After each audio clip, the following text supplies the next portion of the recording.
Madam Speaker, I find it amazing that the gentleman from Ohio would argue that we shouldn't give appropriations to the Department of Justice. Congress votes appropriations for every department. And if you think the Department of Justice is not being run properly, well, there's a presidential election coming up. That's the purpose of elections.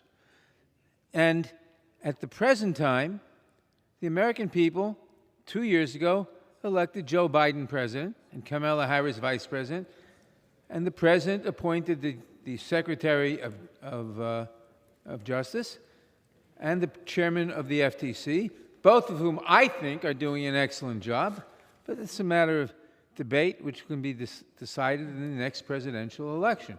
And to argue that we should starve agencies of the United States government so that they cannot do the job for which Congress passed statutes mandating them to do the job is absurd.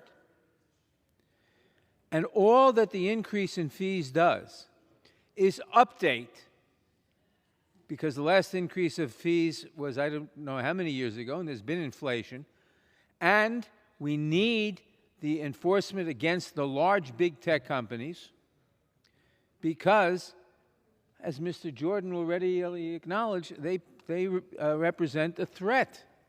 I think he thinks they represent a different threat from the one I think they represent, but everybody agrees they represent the threat, and their power must be properly supervised by proper enforcement of the antitrust laws.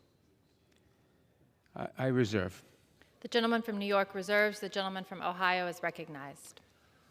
Madam Speaker, I would just point out, I didn't say that Congress shouldn't appropriate dollars to federal agencies. What I said is we shouldn't give more money to the DOJ in light of what we've seen them do, in light of what 14 whistleblowers have told us over the last several months, what they're up to.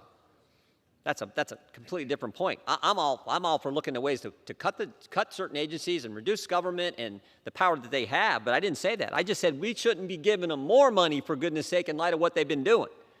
I think that's a pretty reasonable position. Frankly, a position I think the vast majority of the country would have when they look at the actions they have seen from their Department of Justice and the tax money that supports that agency.